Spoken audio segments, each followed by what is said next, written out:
Hello, welcome to this spotlight session, Get a Graduate Job in the UK, Your Visa Options. This is a shortened recorded version of the session we offer several times throughout the year.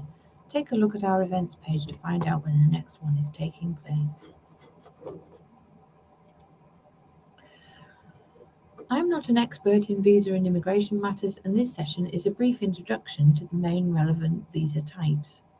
Staff in Graduate Futures are not registered to give immigration advice. For detailed or complex queries, you will need to submit a question on the student portal.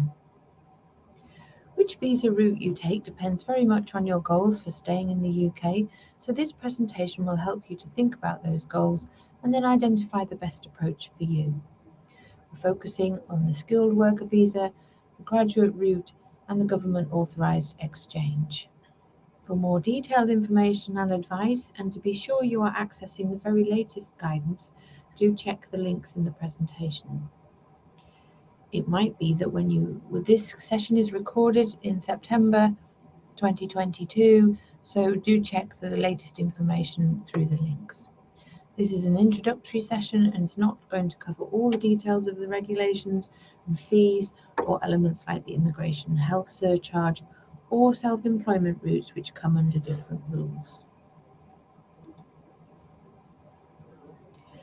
I'm going to outline some key relevant changes to the immigration system over the last couple of years.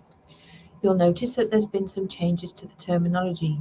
Routes are, in the main, no longer called tier whatever, so students applying for a visa in the future will be on a student visa rather than a tier 4 and so on.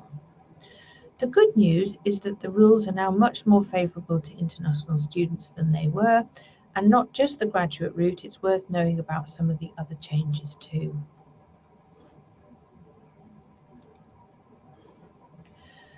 So when thinking about visas, it's important for you to be clear about your goals for working in the UK. Do you want to stay longer term, say for 5 years or more, perhaps even permanently? Or do you want to stay for a couple of years just to get some UK experience? Perhaps you're in between. Also think about the sectors you are interested in working in. Although this may change, in the past it's been easier to get sponsored in some sectors than others.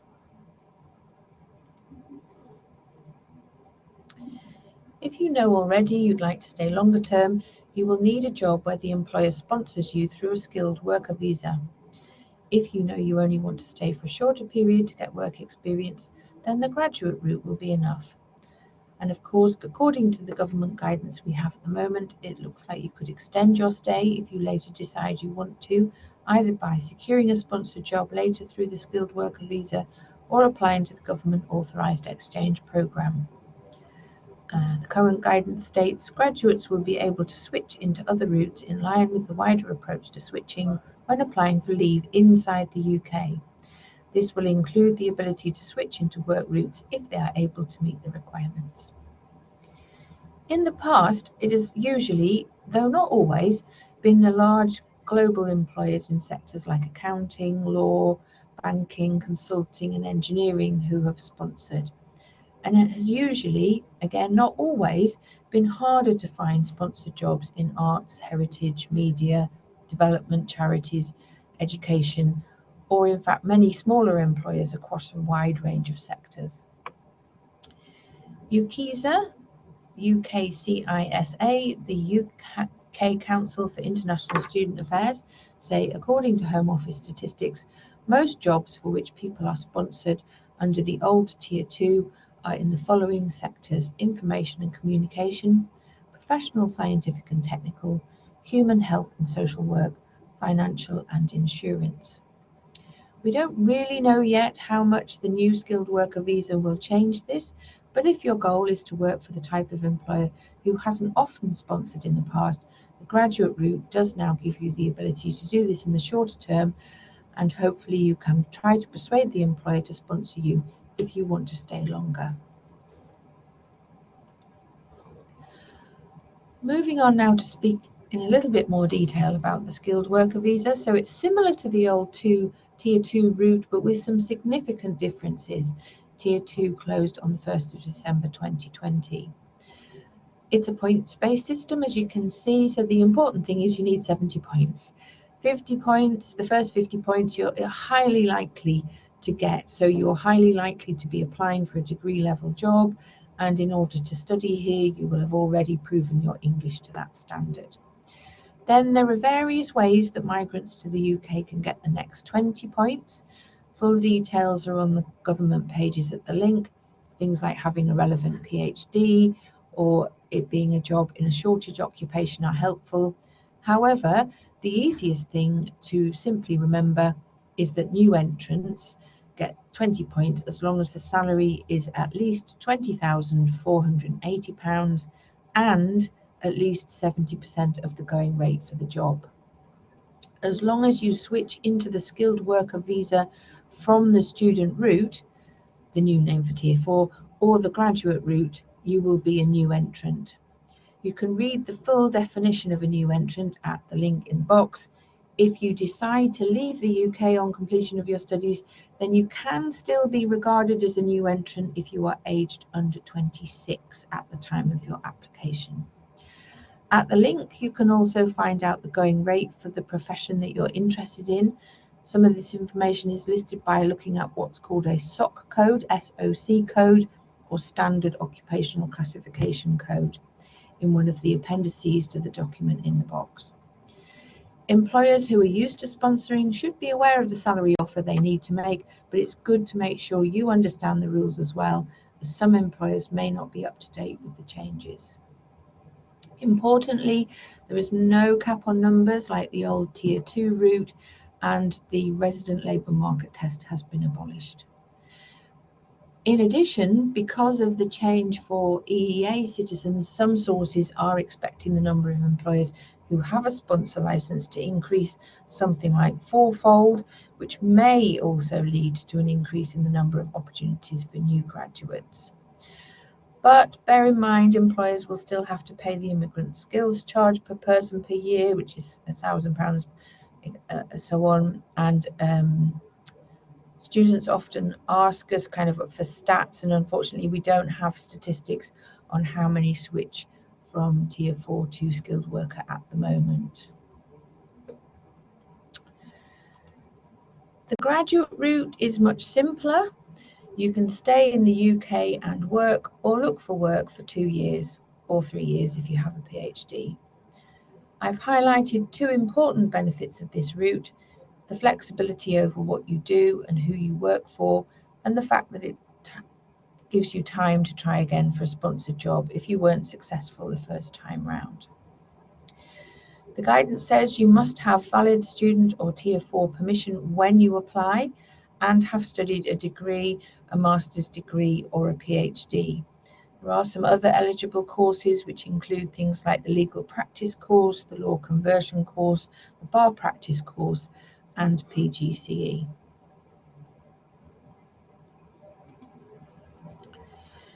You can only have permission for the graduate route once, so whilst it's possible to switch from the graduate route back to the student route, you couldn't then apply again under the graduate route based on a new qualification.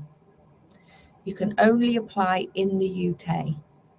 Your deadline for applying is the expiry of your Tier 4 or student permission. As long as you apply by this date, then your current permission is extended until the outcome of your application. Sometimes there's queries about when graduating students would receive their certificates and so on.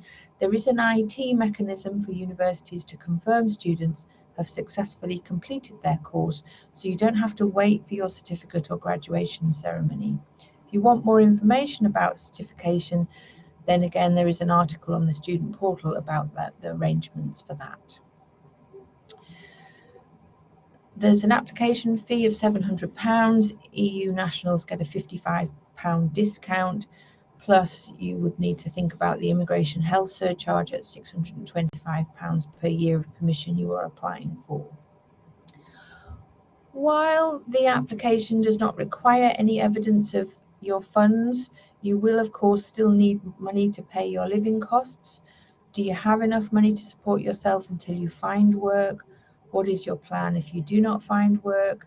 And as with your Tier 4 or student permission, you will not have access to public funds, including any welfare benefits aimed at those who are not working or who are earning a low income. If you have dependents, then please seek specialist advice.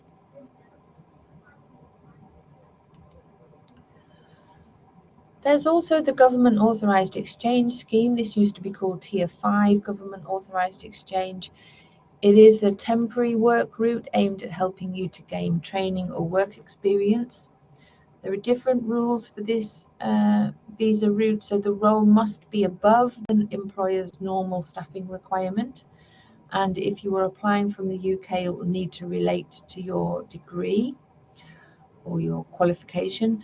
Unlike the skilled worker route, it's not the employer who sponsors you, but an overarching body running an approved scheme. And there's a list in the link. You will need to find the role and explain the scheme to the employer, and then put them in touch with the scheme provider, who will charge them a fee, but then take hold of all the forms and procedures and so on. It might be a good one to remember if you're coming to the end of your time on the graduate route and you want to stay longer but you don't have a sponsored job. Just to note, you can also apply to this scheme if you are a pupil barrister, not a solicitor, as the Bar Council are a GAE sponsor.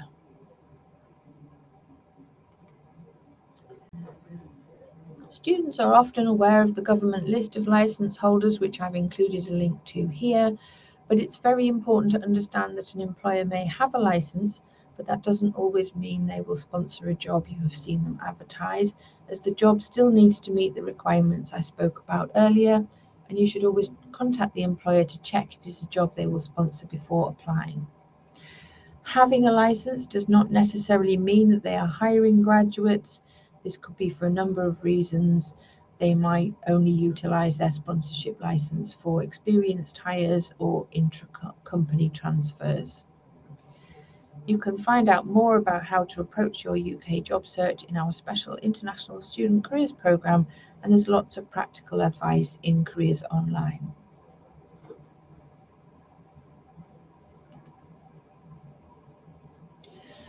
Visa rules are quite complex, and Graduate Futures staff can only give basic information, not advice. So for more details, do check the university web pages and your student portal. The student portal is where you can make specific inquiries about your individual circumstances. UKISA, the national organisation that advocates for international students to have the best possible experience in the UK, has useful information which summarises the main visa routes, and they also run a telephone advice service on weekday afternoons. I have only covered some of the main schemes in this session. There are other visas for special circumstances. Again, you could have a look at the UKISA site for more information. So for instance, if you were a Turkish national, there might be different rules that apply, or if you had £2 million to invest, there might be some different rules there. Our colleagues who offer specialist support for self-employment can talk to you about the startup scheme if you have a viable business idea.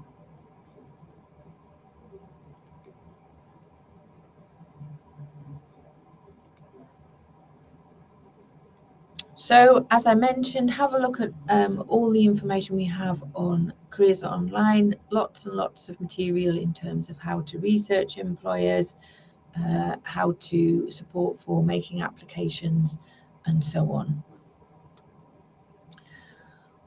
We also have a special careers programme designed for Northumbria international students who are planning to work in the UK, and this brings various elements of Careers Online together into one place to make it easy for you to access.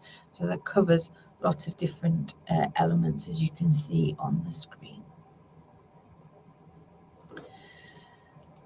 Just to mention that if you were potentially interested in working in other countries outside of the UK, then we have a subscription to something called Going Global, which has lots of country and city profiles, a very large database of job and internship vacancies, as well as an employer directory, lots of useful information about how to go about researching, networking, and how the recruitment processes in those individual countries might differ.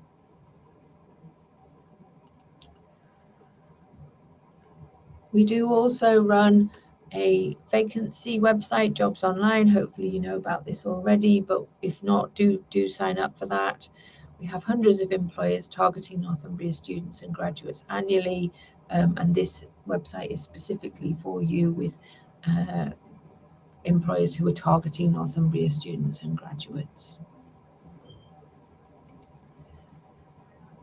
If you need more personal help in terms of making applications, then have a look at our one-to-one offer. We offer 20-minute career clinics for things like a review of a CV or a cover letter, that kind of thing. 45-minute careers guidance appointments, more around career decision making and so on. You can book appointments to suit yourselves in terms of the timings and whether they're online or on campus.